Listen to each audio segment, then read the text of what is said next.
Welcome to J is for Justice podcast. If live breaking news and following true crime is your thing, then please consider subscribing to my channel. And if you like what you see in my videos, please consider giving them a thumbs up.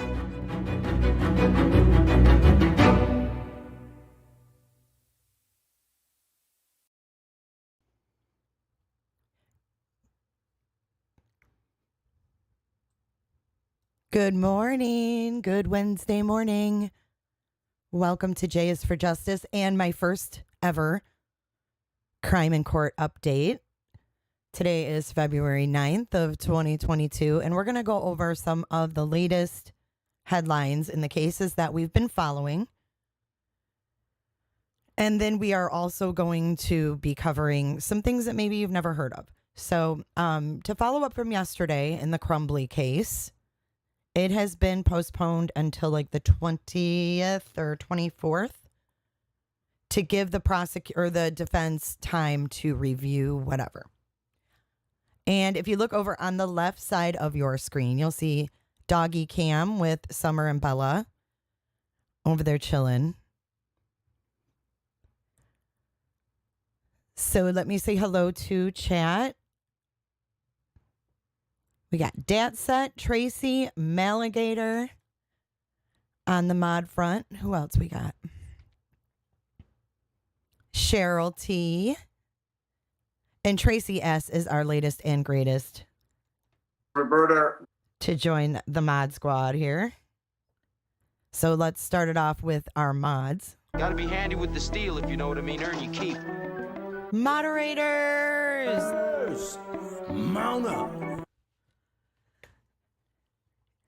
And then I'd like to give a special hello to all of our green members in chat. You are the greenies. And yes, Scott E. Skulls. Hey, long time no talk.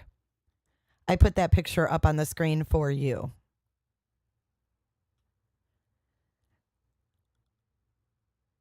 I actually took that picture because I was going on Cher's. It was the first time Cher interviewed me. And she's like, you have to take a picture doing the shush as Maligator. And I like to say it because we were shushed a lot on one of my episodes. And I came across it and I was like, oh, I'll put that up there. Don't break my door, you fucking bitch.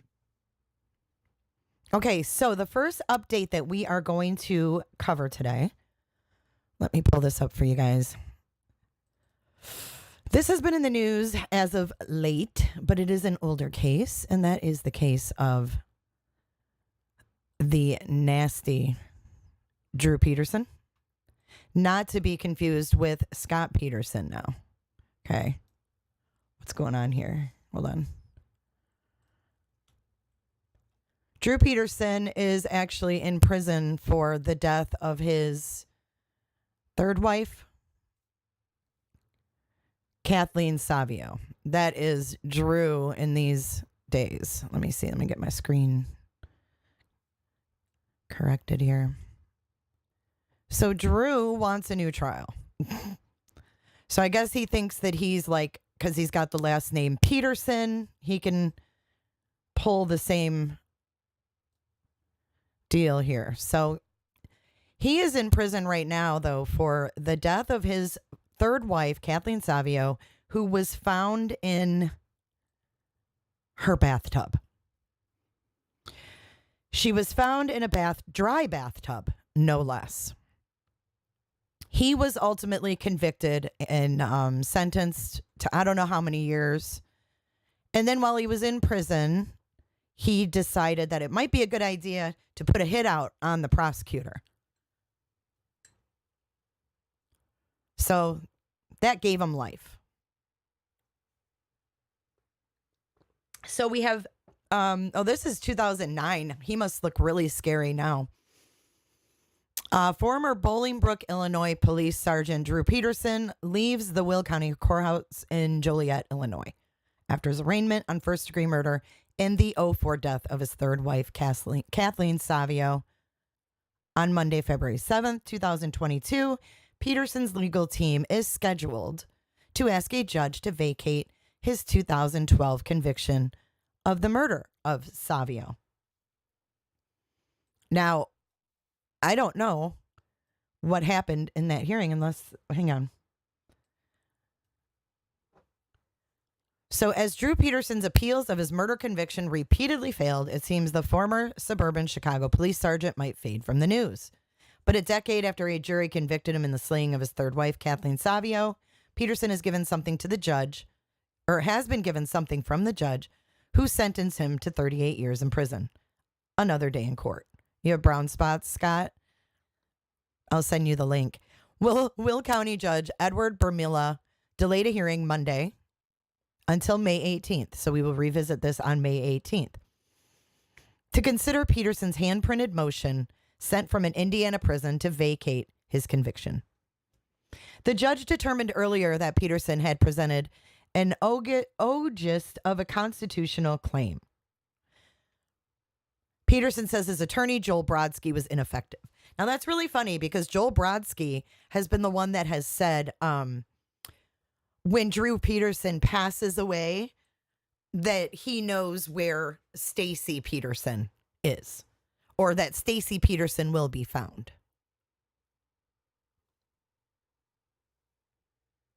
But now Joel Brodsky was ineffective. He argues that Brodsky gave bad advice, such as urging him not to testify and threatening to quit if he did. He paints Brodsky as a publicity hound.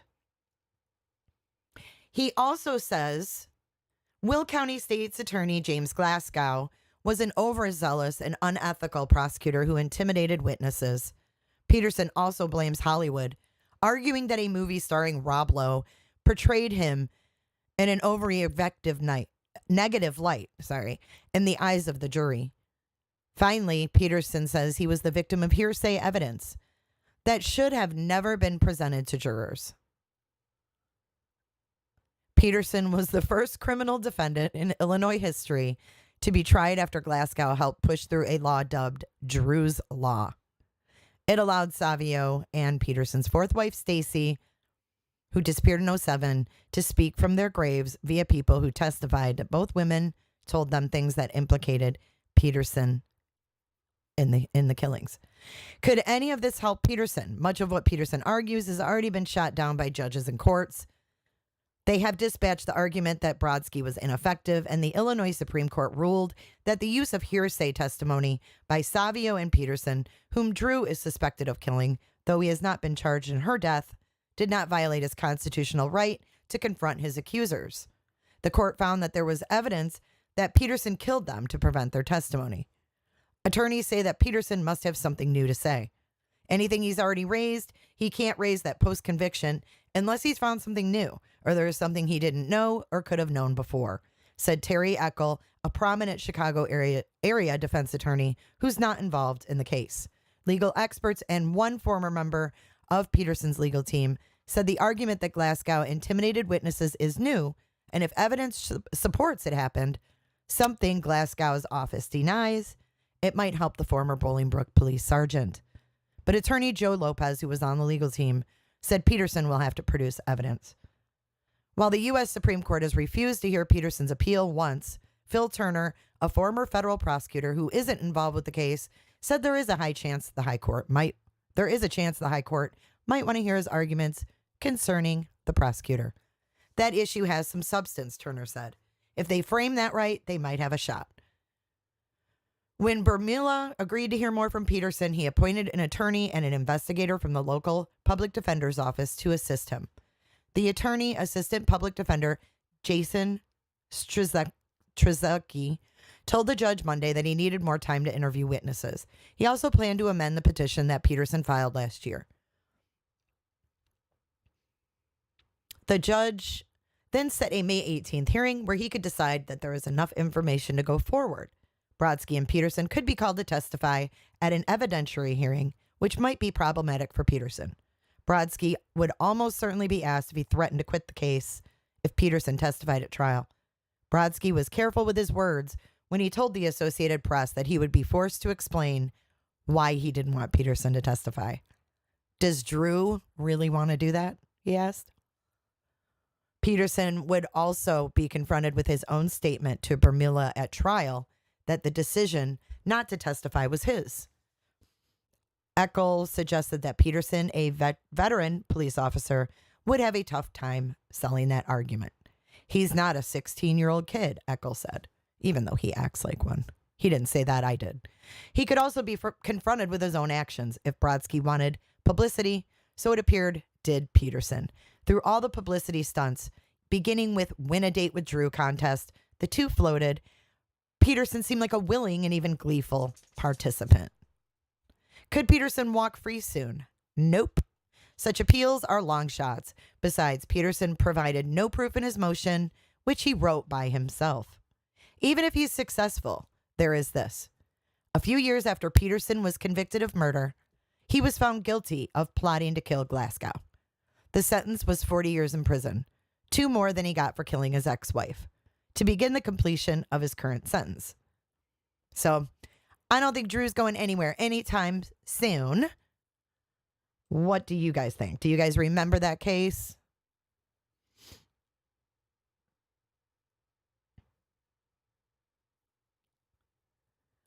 I don't know. It seems to me that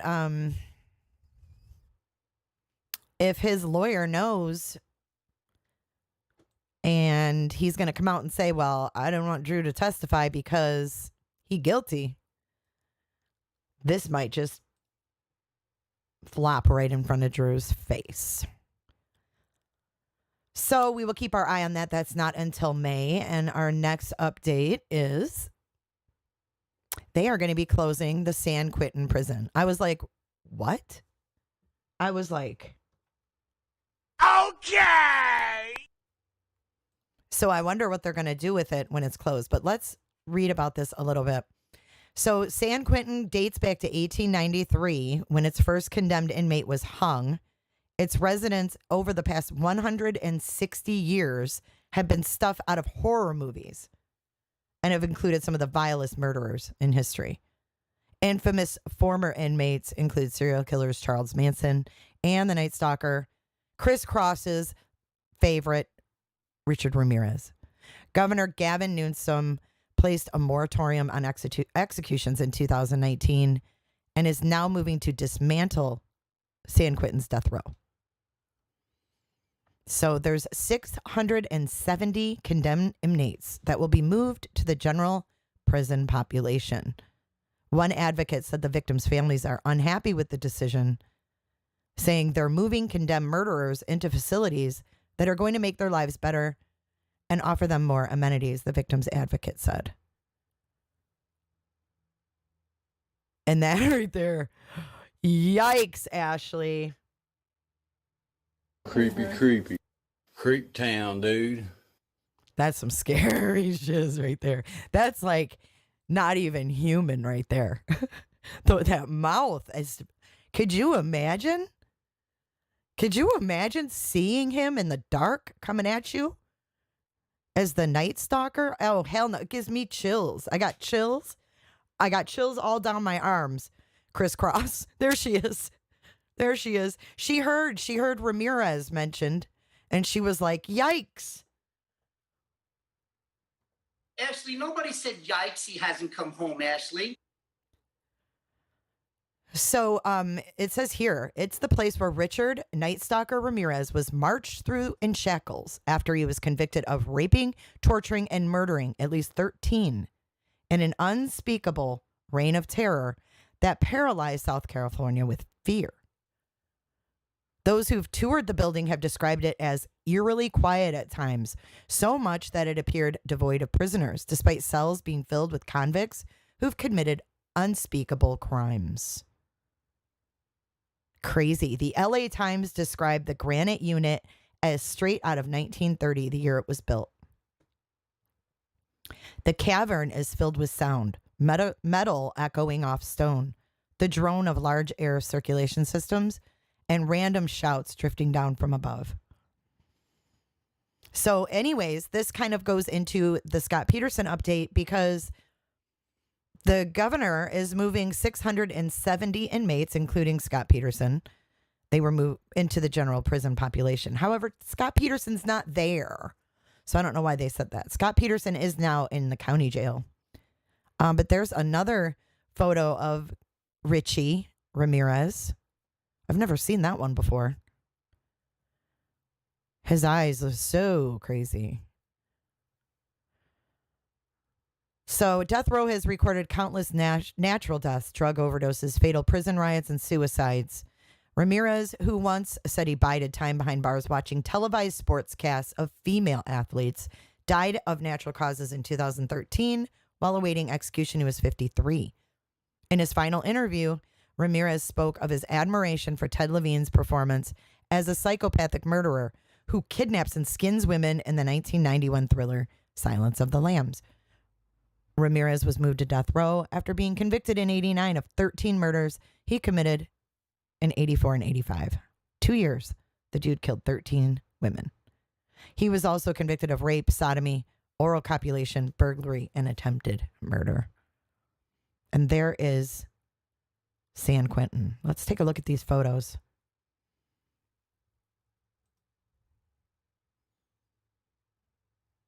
Can you guys see these? Let me make sure. Pretty crazy, huh?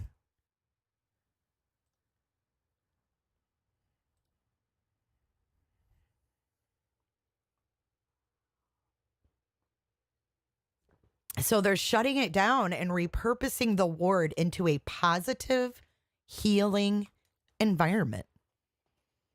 Is this a turn for,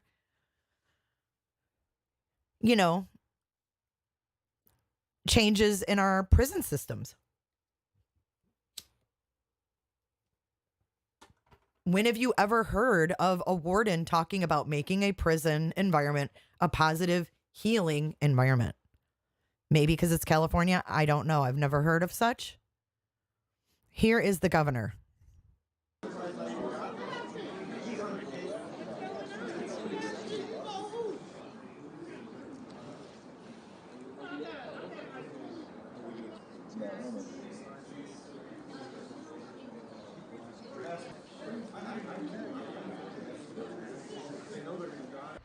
The challenge at San Quentin is there's not a lot of space for rehabilitation. This may provide additional space to increase programming. That's what we want to explore with that appropriation. So those are 2 points on the death penalty. One, I think it's immoral. I think it's wrong.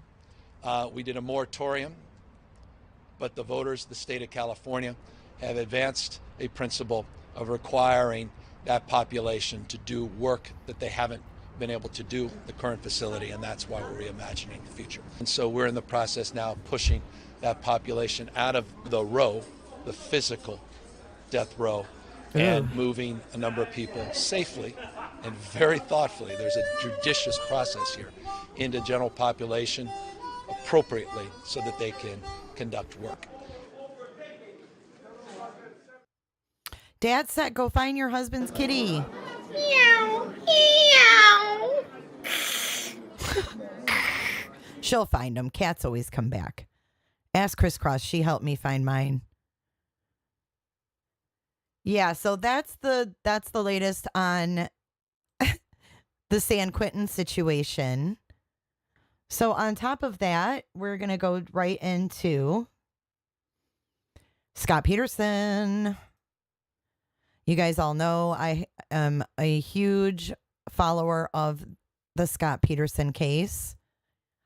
And I've talked to you guys all about Strawberry Shortcake. She was the juror that, look at those watches, Scott Skulls. Want one of those? She was the juror that lied on her jury sheet and said that she had never, wait, hold on one second, you guys. Oh, shoot, I missed the call. Darn it. Grr. Dang it.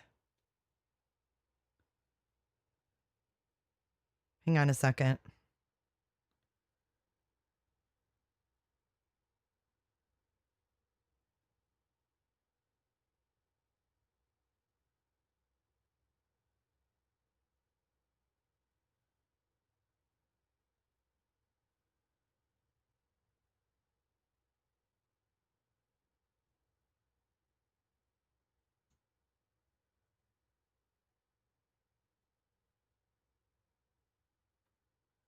Okay. Hang on. I just have to see if they left me a voicemail.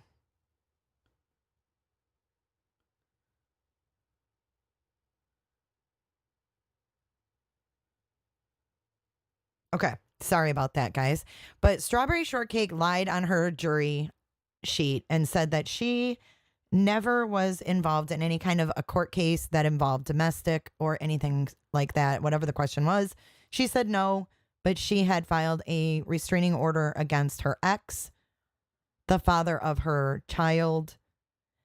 And now she's been granted immunity to testify at Peterson's hearing. So let's talk about what this hearing means and what all this means for Scott. So, okay, I'm going to read this article through. A woman accused of being a stealth juror in Scott Peterson's murder trial will be granted immunity when she testifies in a San Mateo County courtroom later this month. Stanislaus County District Attorney Bridget Flatiger announced Monday that she will grant juror Rochelle Neese immunity from self-incrimination for Peterson's hearing. The February 25th hearing will be a make-or-break moment in Peterson's battle for a new murder trial. So February the 25th is the day, guys.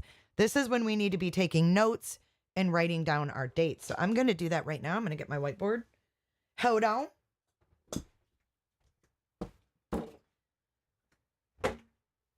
Because now it's time for Jay to get organized, because now COVID is leaving and we're getting movement in all these cases we're following.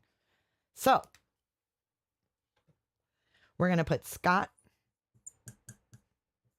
Peterson,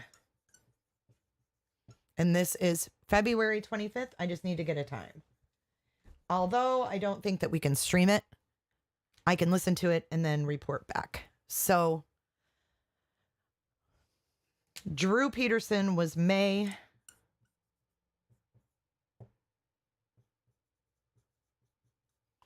What was the date of his? I'll have to go back. Hang on. Scott Skulls, I don't know why it's doing that. Weird. May 18th. Okay. So Drew Peterson is May the 18th. Very good. Okay. So Judge Ann Christine Masulo will listen to 5 days. 5 days of testimony. This hearing's going to be 5 days. She needs immunity because she lied on her juror sheet and they want her to admit it. So they're giving her immunity so she tells the truth. Wow.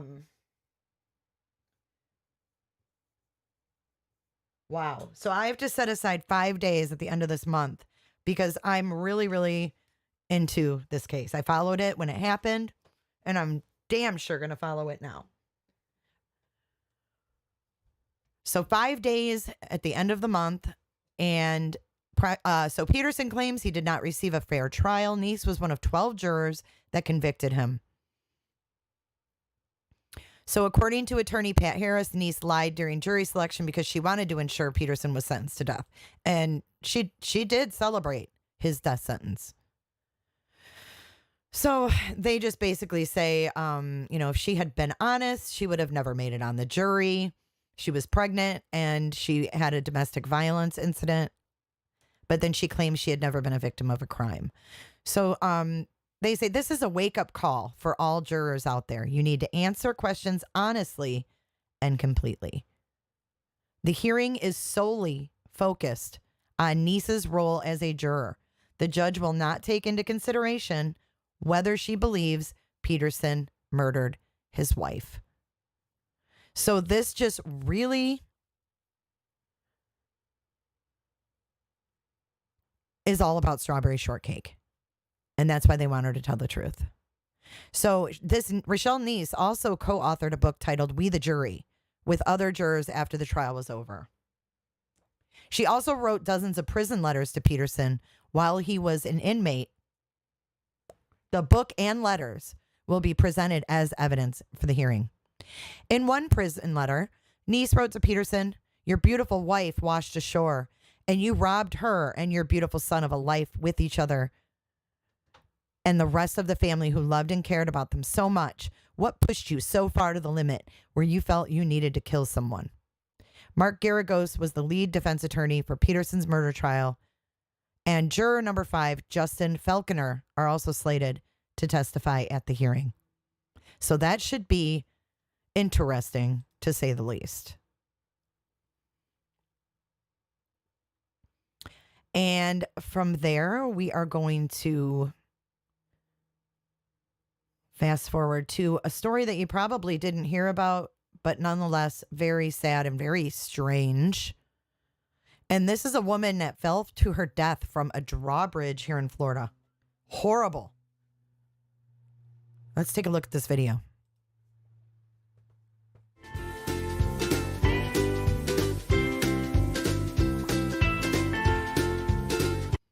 Emergency lights and caution tape blocked off the Royal Park Bridge. Police say a woman was walking her bike across the drawbridge. That's when she fell through a gap in the road. The woman tried to hang on. There was a bystander nearby who tried to help her, but tragically she fell about 5 to 6 stories below where she died, landing on concrete. Palm Beach police say the woman was 10 feet from the end of the bridge when it started lifting. There is a bridge tender, and that bridge tender has certain safety protocols to follow, specific safety protocols. That includes lowering of the gates for the vehicles, lowering of the gates for the pedestrians, and making several visual confirmations that there is nobody on either of the spans or past those gates. While police look into what went wrong, bicycle safety advocates like Juan Oriana says the Royal Park Bridge is highly trafficked. Palm Beach is accessible only through 3 bridges, and this is the main bridge, so it is very used by cyclists. Oriana says the bridge is equipped with barriers and bells alerting people when the bridge is about to go up. For one thing, you will hear the bell before even the arms go down. So when you hear the bell, you got to get out of the way before the bridge goes up. West Palm Beach police say they are still investigating, but advocates urge everyone to be alert and aware. Always drive defensively, always be aware of your surroundings, see what is going on, because it's our life that we're playing with. Isn't that horrible? Horrific. Like a freak accident, you know? I came across that and I was like, wow. She tried to hold on and a bystander tried to rescue her but lost his grip. And the woman fell 50 to 60 feet to her death. Awful. Be careful out there, you guys. Here's another kind of strange story out of Tampa Bay that I came across. Just a blip. St. Pete police, which is where I'm at, are investigating after possible human bones were discovered under heavy vegetation Friday night. According to police, a citizen found what appears to be human remains around 10 p.m. in the area of I-275, just south of the Howard Franklin Bridge. If you're not familiar with the Howard Franklin, it basically goes from the St. Pete area, our little peninsula, to Tampa.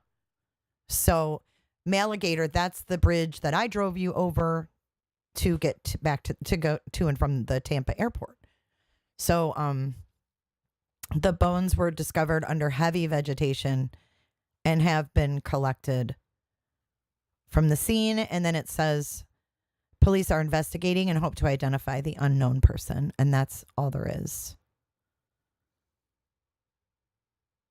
And look at the simple trick helps empty your bowels every morning. Isn't that special? So I'll keep an eye on that and see if anything comes out of the remains that were found. But I mean, who knows? Who knows? Who knows? There's a lot of homeless people around here, and it's really sad that they may not find out who that is, especially right away. And how sad that someone turned into bones without even, you know, Barry Morphew, being missed. Which brings us to our next story, which she definitely is missed and definitely is talked about, and that is Suzanne Morphew and the case of Barry Morphew, her husband, who is accused of killing her. This just keeps getting crazier and crazier as well. So let's take a look at the latest in the evidence. Videos in Morphew case are released. The daughters address the court, and then this says WebEx hacked, question mark. So I haven't watched this yet, so I'm watching this brand new with you as well. So let's take a look. County man accused of killing his wife back in court ahead of his upcoming murder trial, this time in front of a new judge. Suzanne Morphew went missing on Mother's Day weekend of 2020. Her body has not been found. Fox 21's Lauren Scharf has a recap outside the Chaffee County Courthouse. This is the first time Judge Ramsey Lama met in person with both sides since Judge Patrick Murphy recused himself. Judge Lama made a few rulings on the discovery violations made by the prosecution. Much of the hearing was over DNA collected on the glove box of Suzanne's Range Rover. The prosecution says it's a partial match to an unknown suspect in a sexual assault case in Tempe, Arizona. On Monday, the defense said investigators knew about this but didn't provide this information in a timely manner. The judge ruled the state must provide Morphew's attorneys with one of CBI's revisions of the arrest affidavit because there are witness statements that are relevant to this case. The judge also ordered the state to provide all emails and texts related to this case from CBI agents and Chaffee County Sheriff deputies by January 31st to the defense.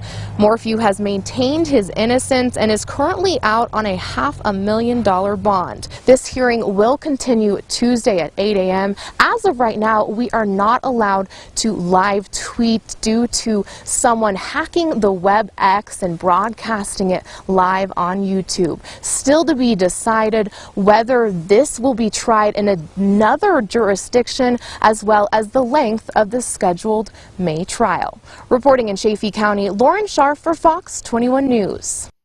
Okay, so this just came out on January 31st. Someone hacked the WebEx and streamed it, I guess. Wow. Okay.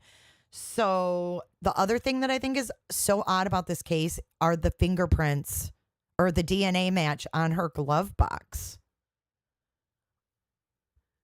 I knew, I've definitely heard that a couple times, but what do you think is to that? I mean, don't you think that's weird that in Colorado, she would have DNA on her glove box of her vehicle of some sex offender in Arizona?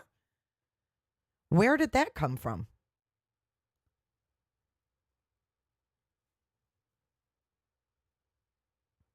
Who was in her car touching her glove box that's a sex offender in Arizona? I mean, how can you ignore that? We can all say, yeah, Barry did it. But what about that piece of evidence? How do you explain that?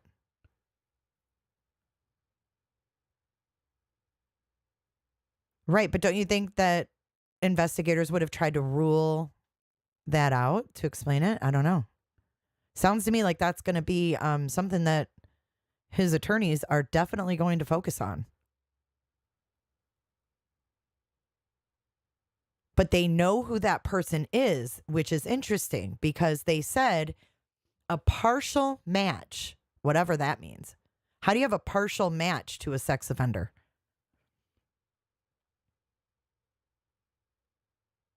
Is that what it means, Cheryl? That if it's a partial match, they can't use it as evidence, like as proof? Hey, Rapview, on the body cam, he said he didn't say goodbye to her, but in court, he said goodbye. Olive juice mechanic, maybe, but why haven't they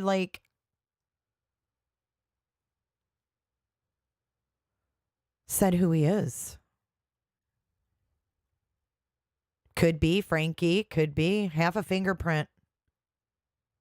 I think so too, KDS. It's definitely going to come to the forefront. So we will see. They have family in Arizona, good grandma? See, I didn't know that. I didn't know they knew anybody in Arizona, so that was I was kind of like, huh. Well, it put reasonable doubt in my mind. So I guess that was their point, right? Partial print enough to identify. Yeah, I know they've brought it up, but I think it's going to play a keyer point, a more key point now. I mean, I can't even believe that he's out on bond. That floors me. You're accused of murdering your wife, but you're out on bond. It's crazy. Yeah, the no gloves. Yeah, there's a lot of stuff going on here.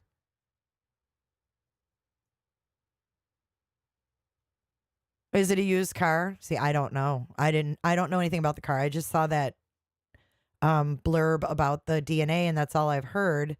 So I didn't hear them like dig into that and explain it. So let's listen to the rest of this.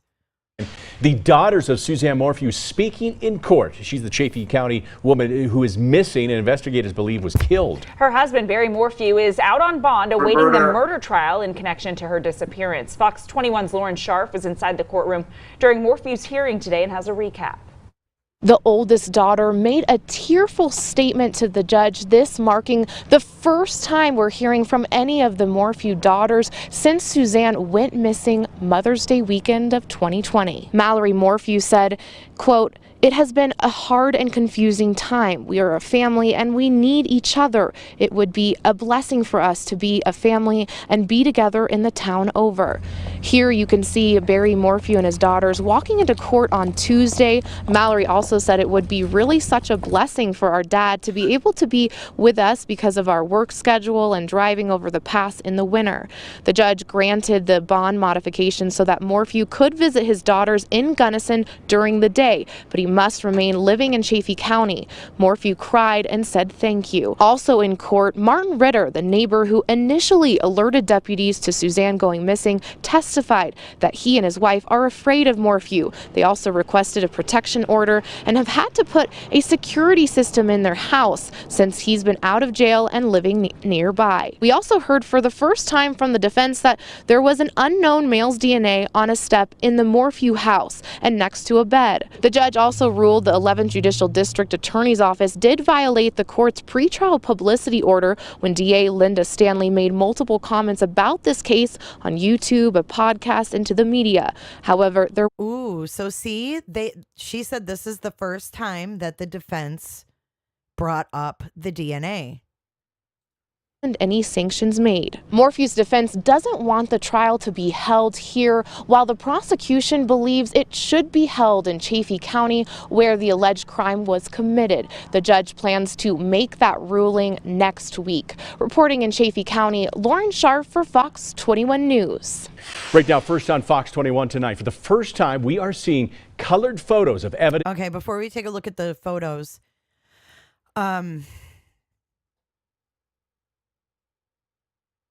I just think this whole thing is crazy.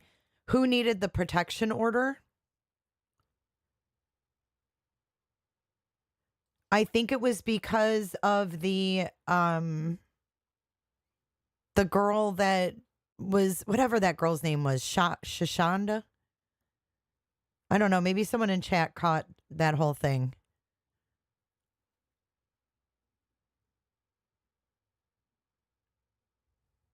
That DNA was inside the house? What DNA are you talking about, good grandma? From the investigation into the disappearance of Suzanne Morphew. Oh, yeah, that's what I stopped to say. I know, Summer cleans Bella's ears. So I was going to say, I didn't know if you guys noticed that. She's the Chaffee County woman who went missing on Mother's Day of 2020, and her husband, Barry Morphew, faces charges of first-degree murder. Fox 21's Lauren Scharf has been following this case since the very beginning. Yeah, it's been 630 days since Suzanne was reported missing, and we're just now looking into these new released photos. We saw these photos in the preliminary hearing over the summer, but they were now released to the public. There's a massive amount of evidence in this case, and this sheds a little light into what led investigators to Barry Morphew's arrest. Dozens of evidence photos released in the Suzanne Morphew case. We've executed more than 135 search warrants across Colorado.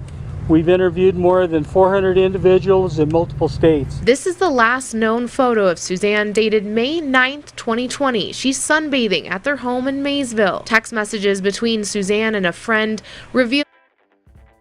Thank you so much, Fat Girl. That is so generous of you. I appreciate you so much.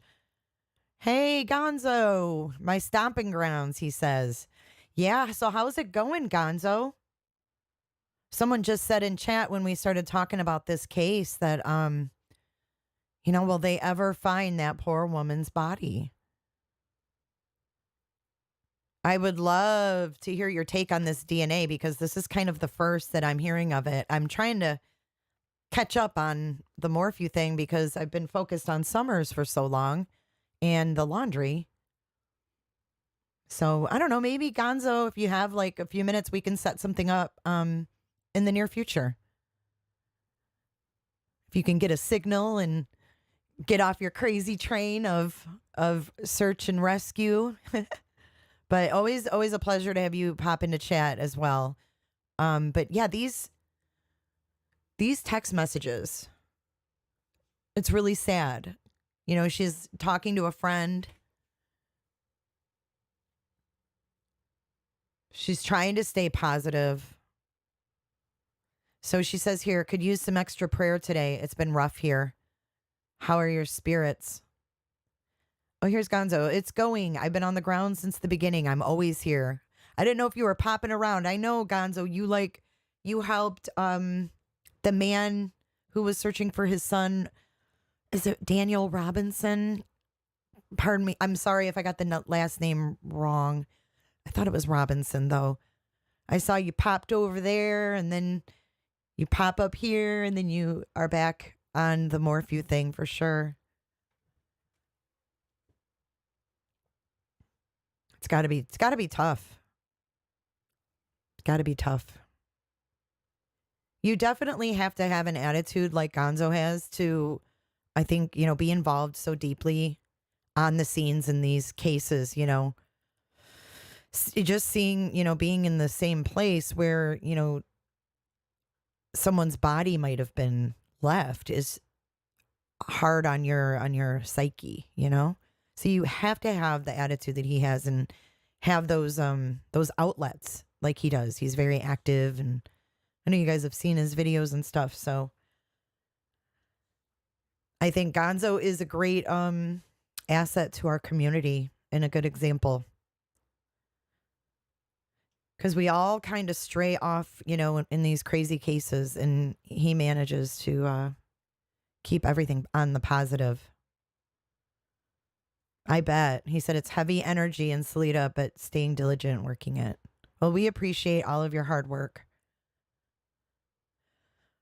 So to go on with these messages, she says, how are your spirits? Are you getting used to remote teaching? And then her friend says, it's a new way of life. Trying to stay positive. What can I be praying for, my sweet friend? And Suzanne says, just strength going forward, taking care of myself physically in a stressful marriage. Macy and I had a very tough talk yesterday. Very needed, though. She sees and is so perceptive. She's weary of the tension here. She knows how he is toward me and almost begged me to divorce him. It was so sad, Sheila. He's still pulling Mal in, which is her other daughter. This is really sad to read because if you see what's going on here, the kids were torn, it sounds like Mallory was getting pulled in by Barry, and Macy was talking to Suzanne about how she was unhappy and all of that stuff. And probably after she went missing, Macy was pulled over to the other side. So it kind of, when you read these, makes sense.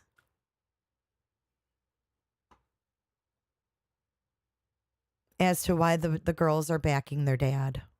It's really sad. I mean, they're definitely in the middle here. And in a typical divorce, that's very common.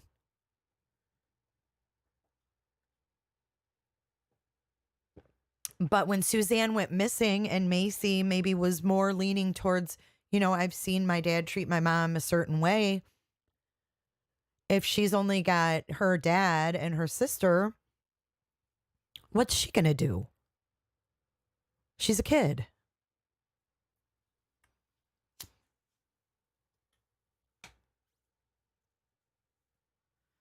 Let's just hope that this doesn't get fumbled in court.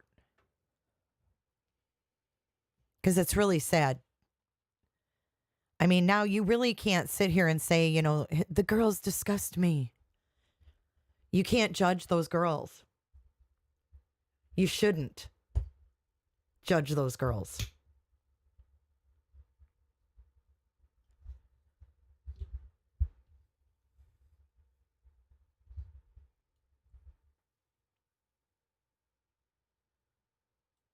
A troubled marriage. A deleted text on Barry Morphew's.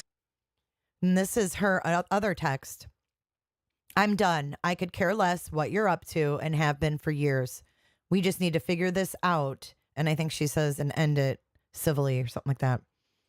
Own show, Suzanne was done with the relationship 4 days before she disappeared. Investigators found this tranquilizer needle sheath cap inside the Morphew's dryer. Prosecutors believe Suzanne was shot with a tranquilizer before she was killed. On Mother's Day, Suzanne was reported missing. Barry Morphew was at a Broomfield hotel nearly 150 miles away, bringing loads of mysterious items into his room. Also seen on surveillance footage is Morphew making several trash runs that same day at multiple locations. Investigators believe these scratches on Morphew's arm and hands were caused by Suzanne defending herself. Morphew says they were scratches from tree branches searching for his missing wife. Also released were multiple images of weapons that were inside the Morphew's home. A spy pin found in the couple's master bedroom closet helped investigators learn of an extramarital affair, and the Morphew's marriage was far from perfect.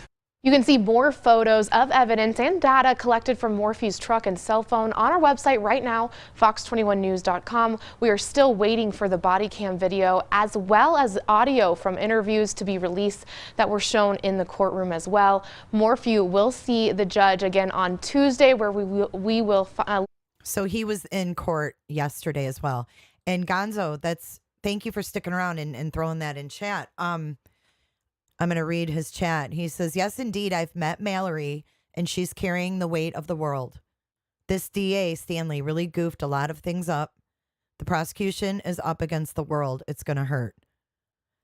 And that's exactly what I was worried about, was that would happen, that it would get bumbled up in court, even though the evidence is all there. I mean, she said, we have to go back to what we've been trying to pound in each other's heads the past couple weeks, is going back to the most plausible, reasonable, and most logical explanations in these cases. And not just Summer's case, but we need to look at every case that way. 4 days before this woman went missing, she was done with her marriage. Done. She had already spoken to her younger daughter. I think the younger one is Macy, if I'm not mistaken.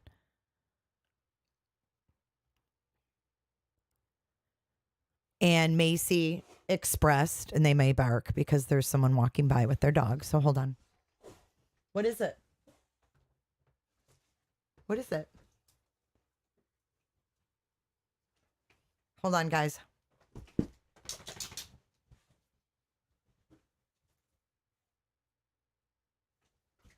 What do you see? Is it a duck? Hang on. Watch out, watch out. What is it? There's nothing out there. You guys are crazy. There's nothing there.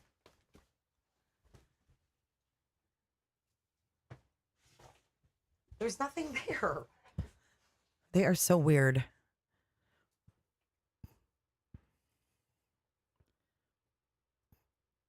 Okay, wait, let me get back here. Okay, so it's more plausible to think that 4 days before this, she was done. Her daughter, in her text message, she said her daughter noticed things and they talked about it.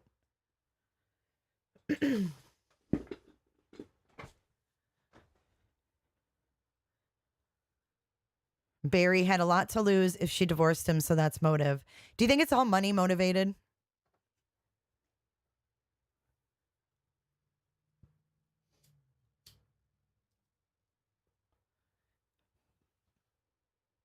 It was that sketchy leaf.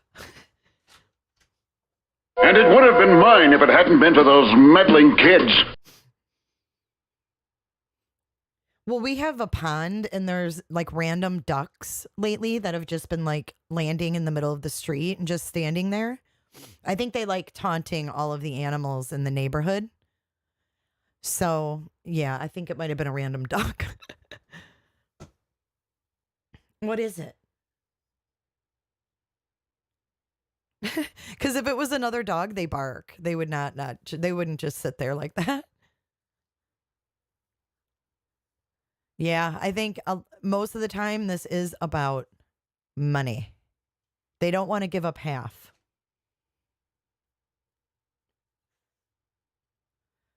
Oh, yeah, that's right, Samantha. The spy pen as well. You don't buy a spy pen unless you think your partner's up to something or you're worried about something that they're going to do.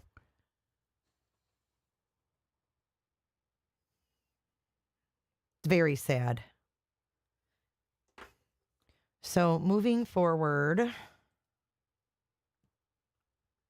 let's see what we have here.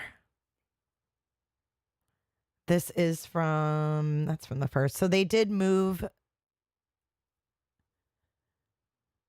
Okay, so they did move the murder trial to Cannon City due to massive pretrial publicity in Chaffee County. So they are moving. It is a change of venue. And we have one more thing to discuss, and then I can visit with you guys in chat and we can talk about whatever you guys want to talk about. Let's take a look at this. Jury selection in the federal hate crimes trial for 3 men convicted of murdering Ahmaud Arbery in 2020 began today. All 3 men were found guilty of murdering Arbery's death back in November. Jury selection is expected to take a while. Our Karis Belger spoke with a local attorney who explained how challenging it will be to select an impartial jury in this case. It may very well be one of the hardest aspects of the trial. With jury selection set to begin Monday in the federal trial of Gregory and Travis McMichael and William Roddy Bryan, the difficulties of seating a jury will once again be put front and center. They're going to be looking for bias. They're going to talk to people. How well do you know about this? Do you know what happened? First of all, they're going to say, have you ever met these people? Attorney J. Thomas Salata says this is more likely in the Southern District of Georgia than a more metropolitan area. Questions like this will help weed out the hundreds of jurors who've been summoned. But there is still the question of whether a juror can be impartial. Next inquiry is going to be, have you formed an opinion as to liability, specifically criminal liability in this particular case? And people may very well say, yes, I can't put that aside. Salata explained the high-profile nature of the case plays a part. Simply knowing about the state trial in which all 3 men were convicted back in November won't eliminate a juror. Bias for or against the McMichaels and Bryan could have a juror removed. He also says Judge Wood will have tried to cut down on jurors with a questionnaire prior to Monday's proceedings, but it will still take time to find an impartial jury of 12 people, in addition to 6 to 8 alternates. 1,000 people have been summoned. You cut it down to 600. You're still looking at probably more like 3 or 4 weeks before you get to find an impartial jury. Karis Belger, 11 Alive News. And Attorney Salata emphasized the key question here isn't whether the McMichaels and McBrien or Roddy Bryan killed Ahmaud Arbery, but rather if they targeted him because he was black. The judge will instruct the jury to keep that in mind. Interesting. Jury selection in the federal hate crimes trial for 3 men convicted. So we watched that over on Twitch when the main criminal trial went down. Now this is the federal trial for the hate crime. And it's not televised because it's federal. So let me come over to chat. That wraps up the updates for today. Hey, Scott H.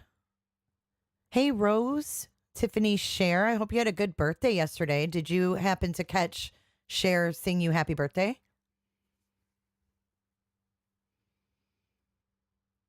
She sang to you last night. Roberta. So we will keep an eye on all of that stuff. Someone asked a question about Chris Watts way up earlier. I don't know if you're still here, but you asked if I thought NK was there on the day that Shanann and the girls were murdered. And no, I do not. I do not. Nope. I think Chris Watts did it all, and that's that. I would have liked to seen a trial, absolutely, to see all the evidence, because we never did get to see all of the evidence explained like we did in a trial, but Kay Cooper. Those 3 men did nothing wrong. They were sick of that thug terrorizing their community. Kay Cooper, you obviously didn't watch the trial because there was no evidence that Ahmaud Arbery had terrorized their community. There's no evidence of that. You've been watching my videos on the Watts case, Samantha. What a wild ride. Do you think NK was involved? So that was you that asked that. No, I don't. I did twirl through it real fast, didn't I? I mean, we got updated on that. I think it's great. I mean, would you guys like to see these updates twice a week?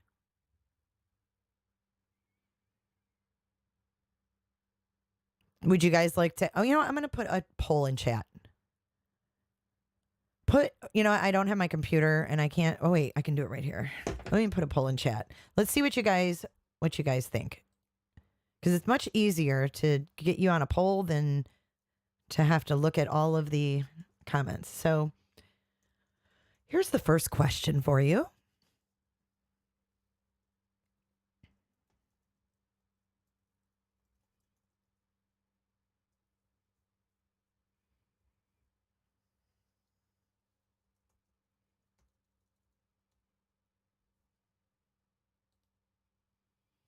Yeah, I don't understand how you watched the trial and got that and you walked away from that. So you did not agree with the verdict?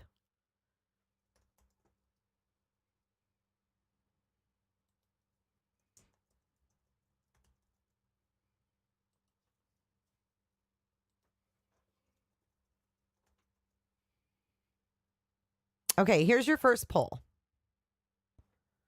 Scott Skulls, why do you not have a wrench? I thought you did. Oh, there's voices behind the wall looking ass. There you go, Scott. Welcome, Scott, to the mod squad, or whatever we're going to call it. I don't know what we call it here, but welcome. Gotta be handy with the steel, if you know what I mean. Earn your keep. Moderators! Mount up.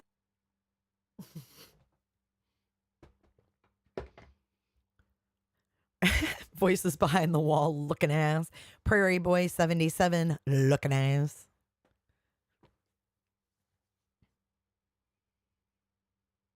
Oh, I got a couple emails about the dogs, and the Amazon wish list is updated, and there are some of the dogs' favorites on there. If anybody wanted to check it out. I know I got a couple emails like, we want to send your doggies treats. So that's how you can do it if you want to use the Amazon wish list. I put some of their favorite bones and stuff like that. Hey, Steve H. I know I have to remove the looking ass from mine too, but I haven't yet either. Maybe I'll have one more day of fun with it.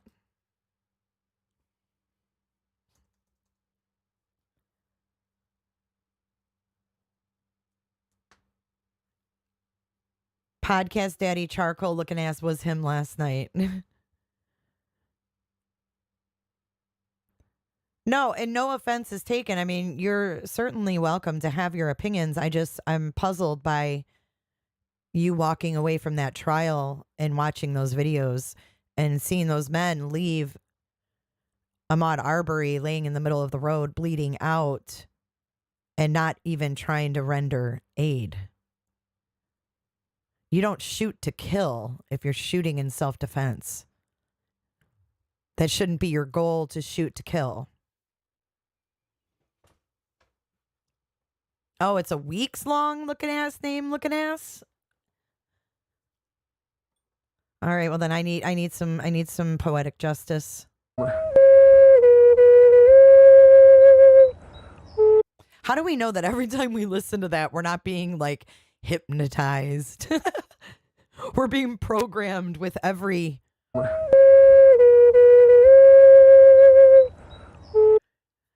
Yeah, calling him a thug wasn't right, but listen. I'm not running that tight of a ship here. Now, if she starts using derogatory terms, that's one thing. I want people to be able to have opinions. As long as they're not being nasty. And in my opinion, she's not being nasty. Hey, little Boston. Well, it's 11 o'clock a.m. here, so I got up around 9:30, I guess. Yeah, I mean, we can all be adults here, and I mean, as long as no one's saying anything horrible. So let's see the poll.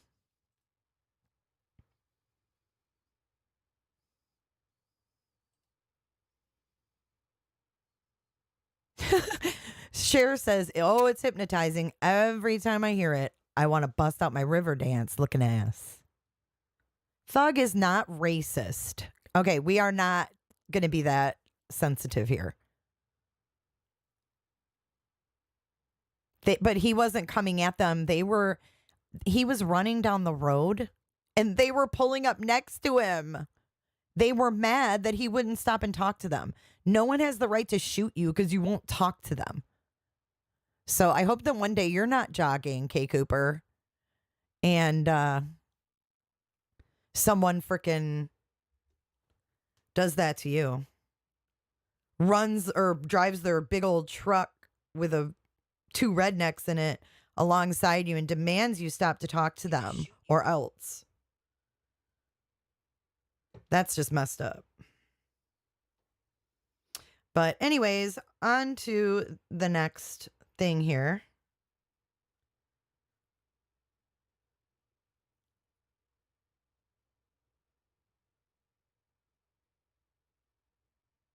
Hang on.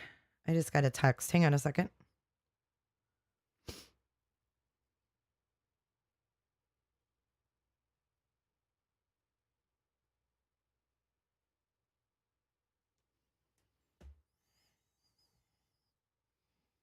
All right. So twice a week looks like it wins.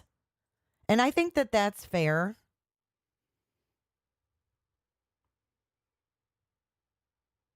I think that's fair. Because I think we'll have enough updates to do those twice a week. So thanks for putting your input in. But we're not going to talk about that anymore. So K. Cooper, let's drop it. Let's not argue with her. I don't want to talk about it anymore. So K. Cooper, let's drop it. Malmo, let's drop it. Next question.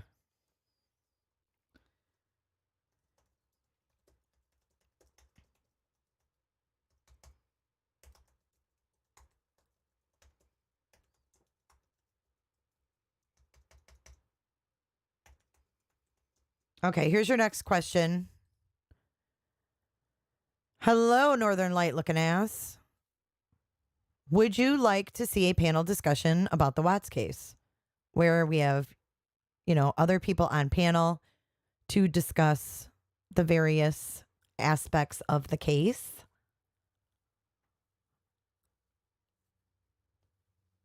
Not that I fully planned on going back to the Chris Watts looking ass, but I do have a lot of videos on it, and there's a lot of people that are just now following it. And I do have a lot of knowledge on the case, so I understand some people and some of the mods don't like the Chris Watts case, and that's fine. You don't have to participate. But I do have a lot of knowledge on the Watts case. So, looks like y'all are 50-50. Ooh. Draw Watts on panel during discussion. If it's a nice, well, it probably won't be a nice picture, huh?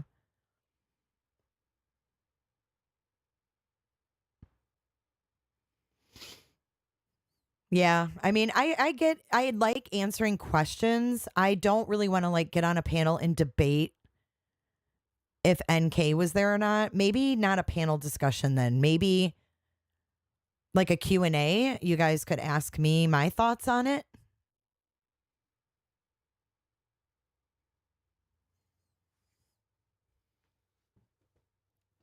$50-50. We'll revisit that later. Aspen said, I like to hear about the Watts looking ass case. I have to be in the mood.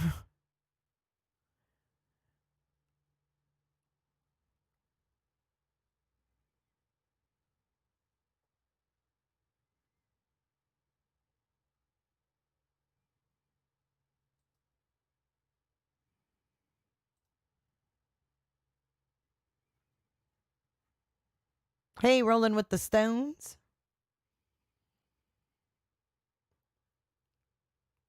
Yeah, a cold case show now and then. It's a good idea. Maybe me and Cher could panel up and discuss our theories on the Watts. Because she seems to think that NK was there. And I think that I can convince her of otherwise. Broken Dishes would appreciate attention to the West Boys from California. Believe ties as well in what? Wait, believes ties in well with CPS issues such as Summer. Yeah, I never covered that case, and I know a lot of people.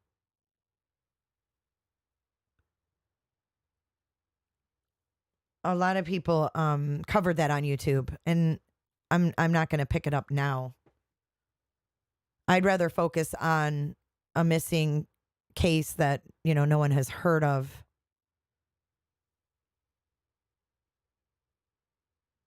Lord knows there are plenty of cold case looking asses. Yeah, there are. I mean, good grandma, cold cases are more than okay. I mean, I did the one on Brittany Beers out of Michigan that was from the 90s.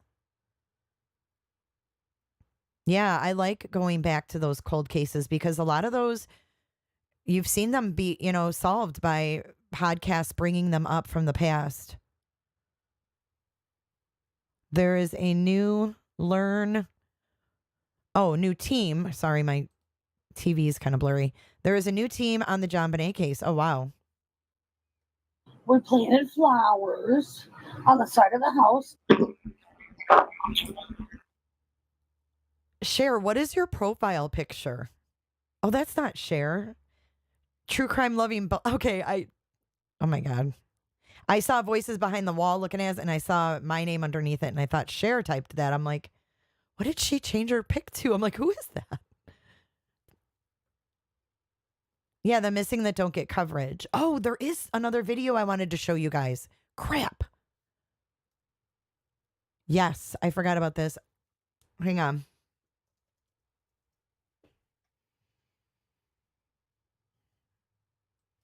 Are you guys still watching the Banfield show? I know we all watched it during the Brian Laundrie, but are we still watching that? Because I do.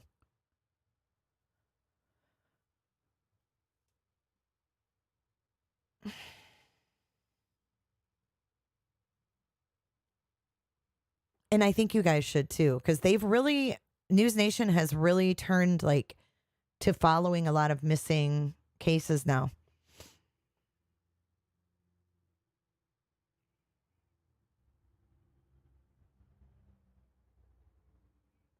Hold on, I'm looking for it.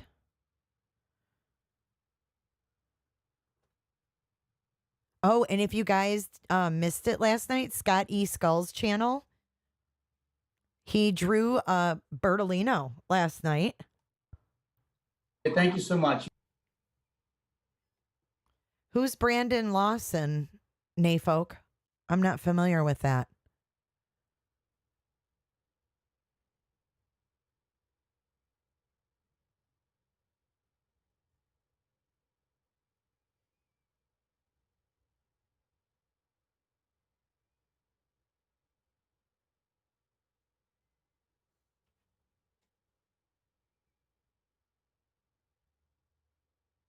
Oh my God, now I can't find that video. Weird. That really is weird, though.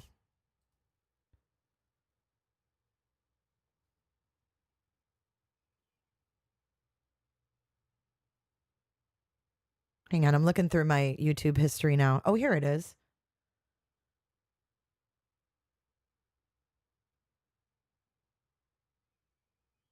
I think they changed the title of it. That's why I couldn't find it. Weird. Why would they do that?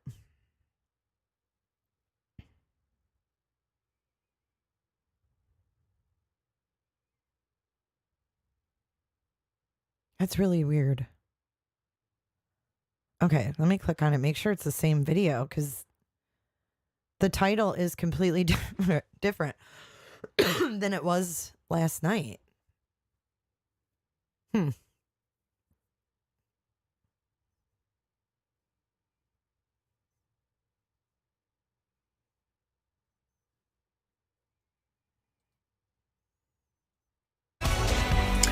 Tennessee 3. Oh, yeah, okay. It was the Tennessee 3. Okay, this is it. So remember this manhunt for the 3 guys that escaped from the Sullivan County Jail? 2 of them were found dead. Let's watch this. We have a friend of this guy on the far left, the one that's still on the run. His friend joined Ashley live. Take a look at this. Now down to 1. 2 escaped inmates die after a robbery and a chase, but a third one, a fugitive, is still out there somewhere, and he is growing more desperate than ever. A state fugitive manhunt that has forever changed and even ended multiple lives. 50-year-old Johnny Shane Brown is still on the run tonight, out there somewhere, after escaping from the Sullivan County Jail in Blunteville, Tennessee on Friday morning. But he didn't escape alone. Brown and 2 other men, one of them an accused murderer, crawled through an air vent in the ceiling of the cell that led to the roof. All 3 men were on the run for about 24 hours before two of them made a fatal mistake. 38-year-old Tobias Wayne Carr, the accused murderer, and 45-year-old Timothy Allen Sarver decided to hold up a convenience store and its clerk in Sneads Ferry, North Carolina, about 400 miles from the jail. That clerk told police that 2 men tied him up at gunpoint, emptied the cash register, and then took off with his car. And then while that victim was being interviewed by the police, the victim himself spotted his own car with the suspects driving it. And that set off a massive chase by officers from several law enforcement agencies right across 4 different counties. The fugitives were killed after they crashed that car in Brunswick County, North Carolina. But police are not saying yet exactly how the men died. Was it the crash? Or was it something else that killed them? Also unclear how the remaining fugitive got separated from the 2 that died. Johnny Shane Brown is still a subject of a massive manhunt tonight, 5'11", 200 pounds. He was being held in the jail on charges of violating an order of protection, domestic assault, and aggravated stalking. The reward for his capture just went up today from $5,000 to $7,500. Jesse Weldon was the best friend of Tobias Wayne Carr, the accused murderer who was killed in that car crash, and was the best man at his wedding. He joins me now live from Johnson City, Tennessee. Jesse, I'm sorry that we're talking to you about your friend. Okay, this is this dude's friend from Johnson City, Tennessee. Is he wearing a wig? I'm just wondering.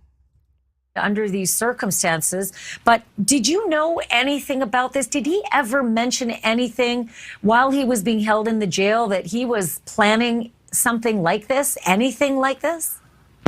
No. Last time I talked to him, it was actually a year ago Christmas that I actually talked to him. So this news must have been just astounding to you, Jesse.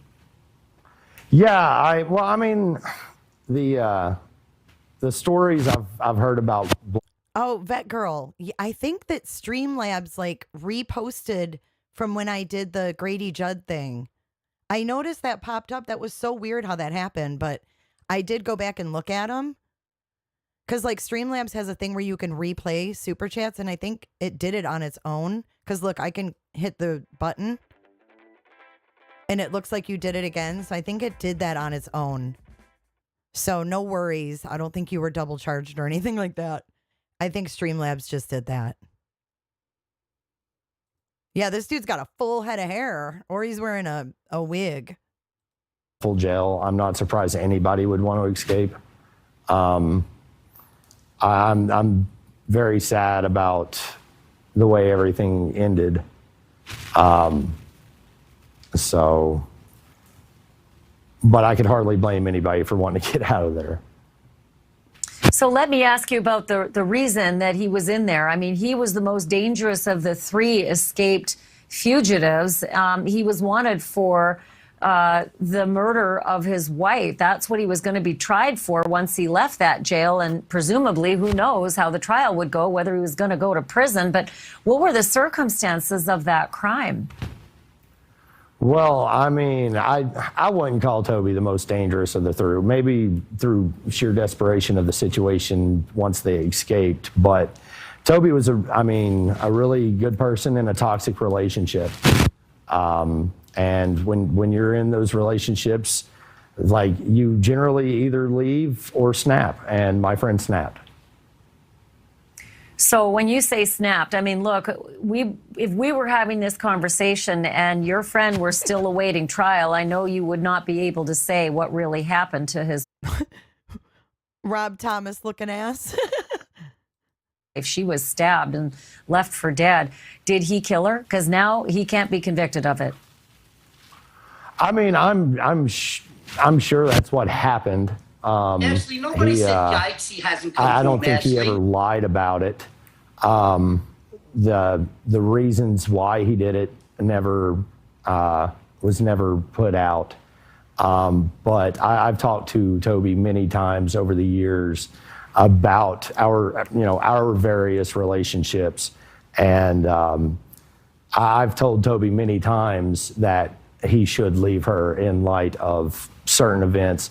And these two guys took a selfie at Walmart or something in hats. What guys do that? Come on. Come on.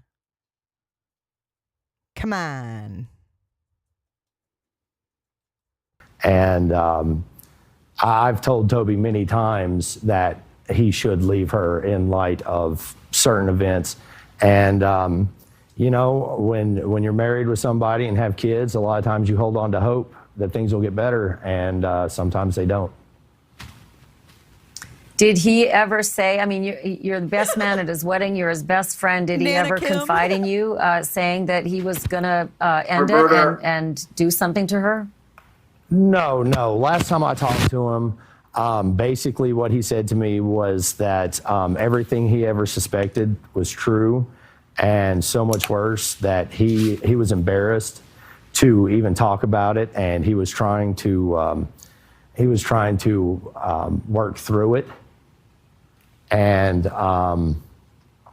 apparently, in the process of trying to work through it, the arguments got worse, and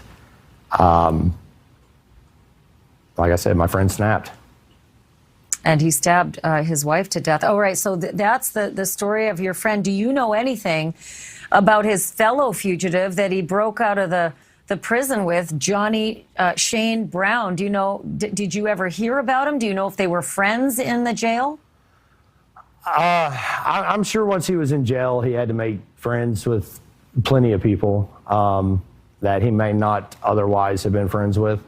I mean, it's hard telling, especially from the standpoint of never having been to jail. So, Frankie, I don't know, shop? as far as the other inmates go, I've never met them. I've never heard of them. I think some of them, like one of them was from a little farther up north in Virginia. I'm not 100% sure.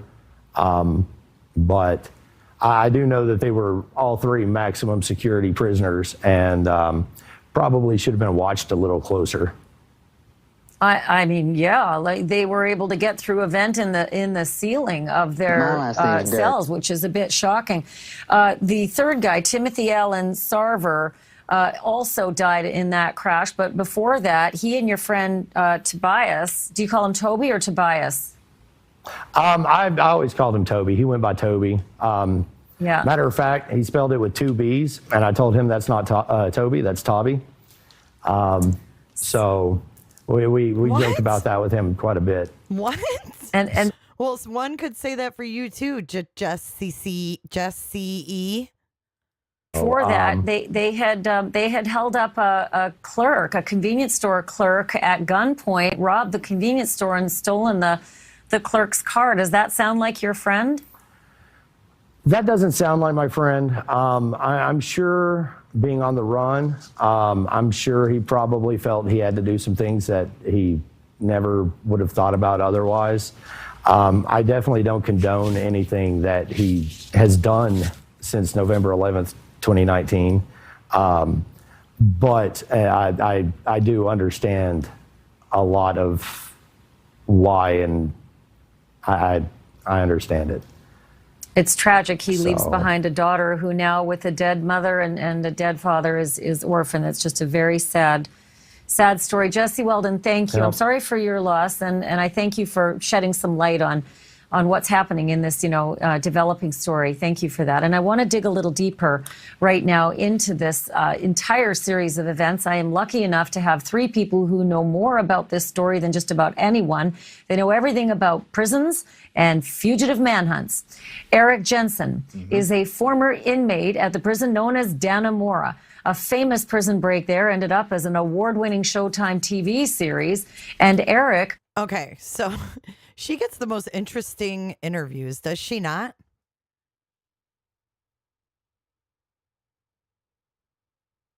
Well, he kind of said, like, yeah, I'm sure that's what happened. The guy's dead now. So they found his body. But this guy here is an ex-prisoner, and then he's like got some Showtime show. But look who else she talks to. This is craziness. Watch. Worked with the prison seamstress who helped those 2 men escape Dannemora. Dan Eckhart is a former Tennessee federal agent and federal prosecutor. And Josh Smith is a correspondent with Tennessee's news station, WJHL, where all of this began and where they escaped from the jail. So, Josh, if I can begin with you, are you hearing anything new as these, this story is just still developing? And I'm telling you, I don't think I've ever heard authorities as tight-lipped when there is a man on the run like this. What do you make of this?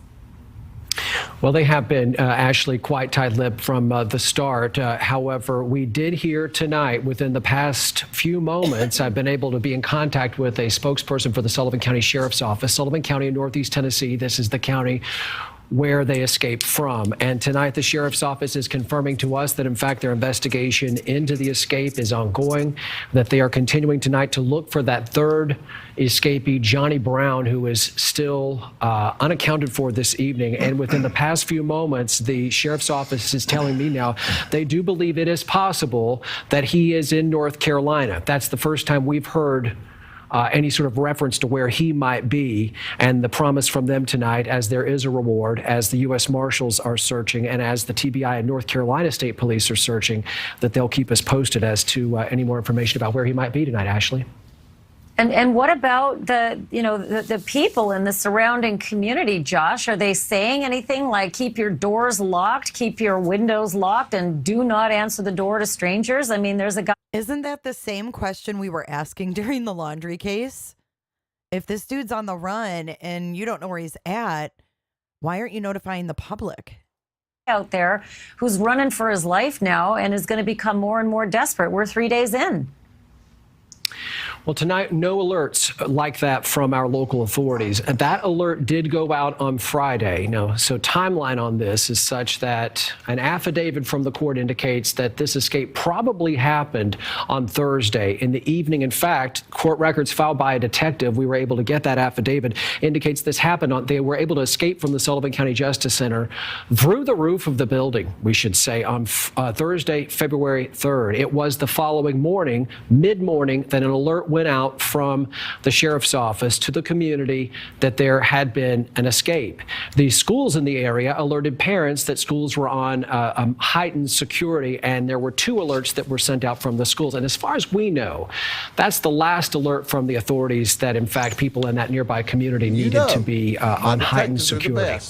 And we will. Well, I'll tell you what, when those inmates escaped from Dannemora, Eric, the alerts were loud and they went for a long way right into Canada, because that was, where a lot of people expected they were headed through the forest.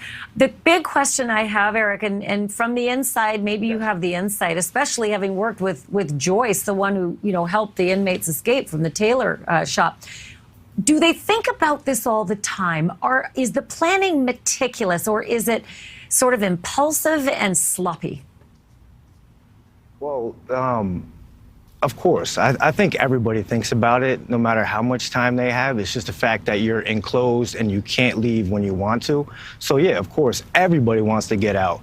And, the people that do eventually, go ahead and do it, they don't think past the point of an escape. It's not just getting out of the facility. It's a whole lot more, because, that's only part of it. That's the first part, because now you have to stay out.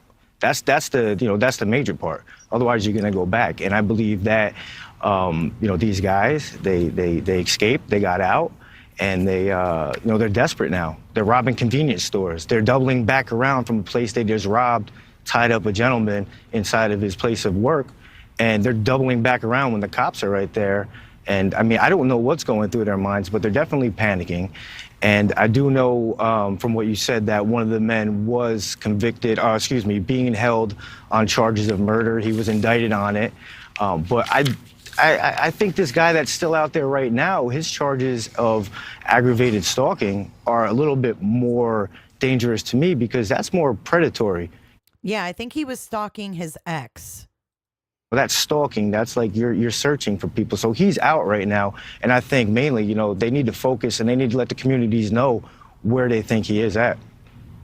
Dan, that's what I thought. I thought right away that the authorities would be reaching out to the press to splatter that guy's picture everywhere, to get on every single newscast, to appeal to the public to beware, and then to be on the lookout as well. And bupkis, like nothing. And Dan, I don't understand why that is. Is there a strategy here to try to make Johnny Shane Brown think no one's looking for him? Because if I live in that area, I don't like that strategy.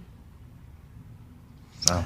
I don't see it that way. I don't know if the question is for me, but this is that is a strange reaction to an escape. As you know, I mean, escapes are pretty rare, and when one happens, what law enforcement typically does is get the help of the news media, the public.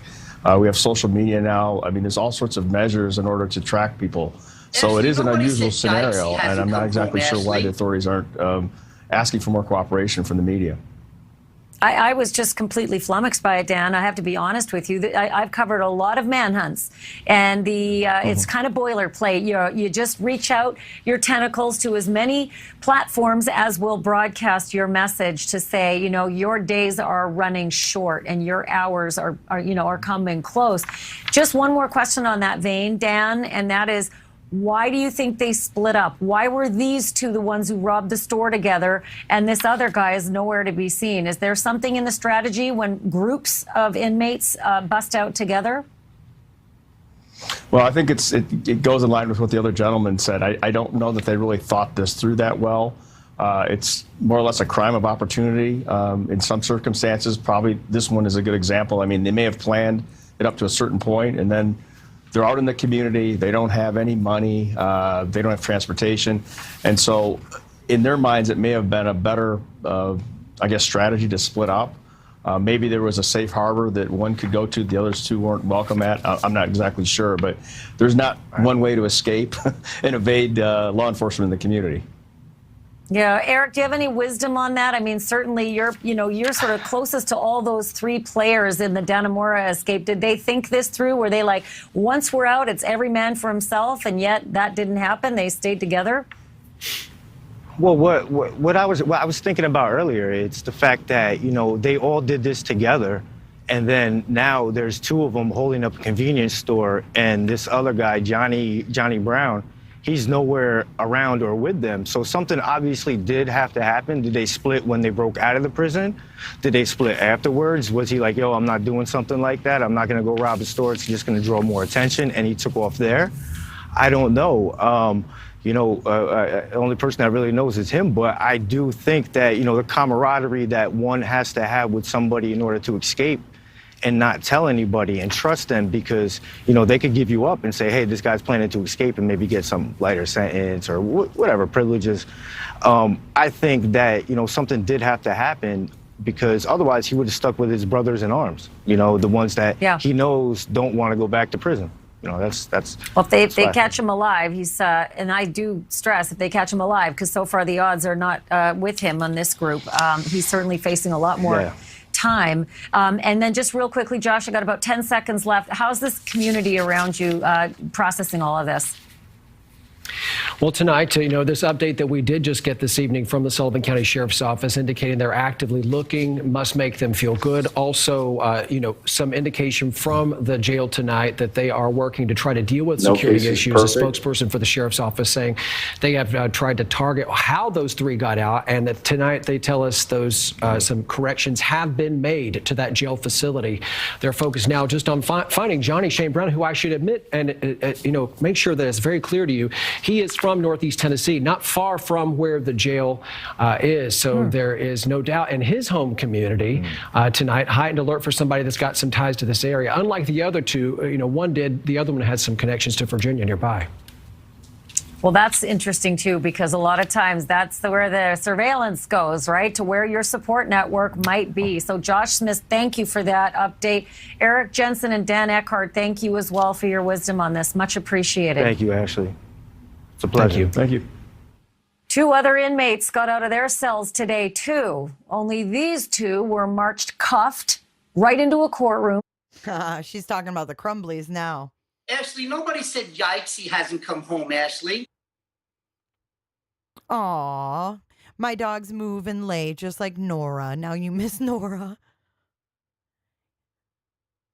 Yeah, so it's very, very scary that this ex has a PPO and all this, and he stabbed her. Is that what I understood? He murdered his ex? I don't know the whole story. I'm confused on some of this.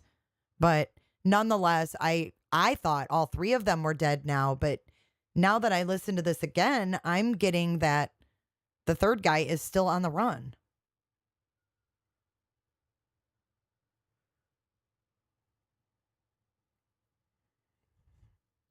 So I think the other two crashed and they were found dead in a vehicle or something. They stole a vehicle. I would definitely have to go back and look, but at any rate, he did say stabbed.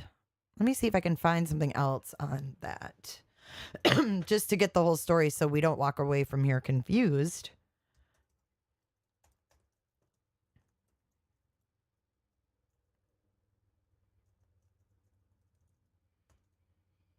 Let me get it straight.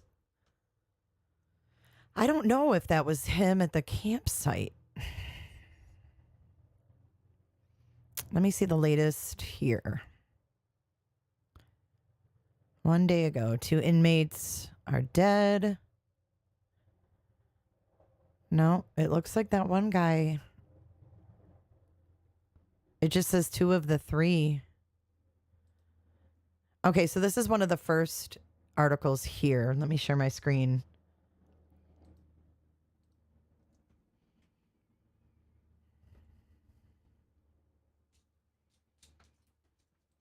This is from Friday.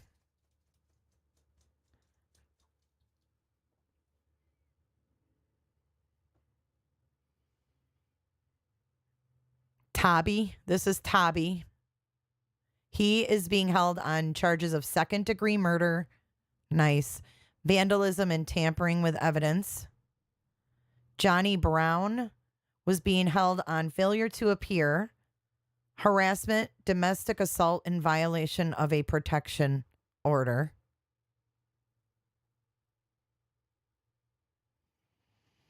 Timothy Sarver was being held on charges of auto theft and being an unlawful person carrying a weapon. So the murderer guy is dead. He's dead. They're looking for this dude. And he is the one for failure to appear, harassment, domestic assault, and violation of a protection order.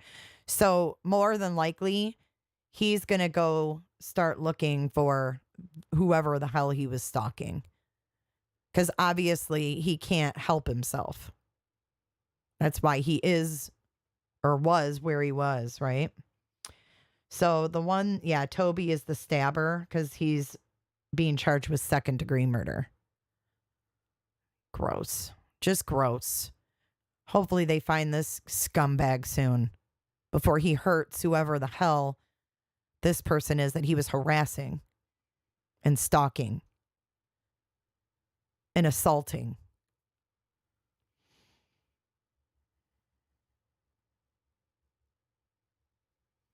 So there you go. If you live in that area and you see this piece of crap, call 911. Johnny Shane Brown. So that's it. That covers our cases for the day. I hope that you guys have a great rest of your Wednesday. If you are not subscribed to Scott E. Skulls, you might want to go over there and subscribe because on Friday night at 7 p.m. Eastern, I'm going to be trying to draw a horse. Scott is going to lead me through it with a tutorial, and you guys can follow along. I'm going to be posting the sketch that we're going to be starting from, and you guys are more than welcome to draw along with us and then share your photos. So go over to Scott E. Skulls. I believe he's going live very soon here. So let's all head over there and support him and give him a sub. Hopefully, I don't even know. I haven't looked at his sub count, but we're trying to get him to 1,000. So if you can go over there and subscribe, it's greatly appreciated. And I will see you guys all soon. Take care and thank you for being here. I appreciate you guys more than you know.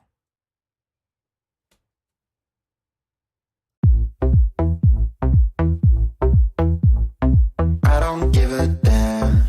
I don't really care about you and your problems. I don't give a damn. You talk way too much. I have heard enough about you and your problems. I don't give a damn. I don't give a damn. Damn, damn. I don't give a damn. Damn, damn. I don't give a damn. Damn, damn. I don't give a damn. Damn, damn. You wanna be with me. You wanna feel something real, but I'm feeling different. On the side of the house.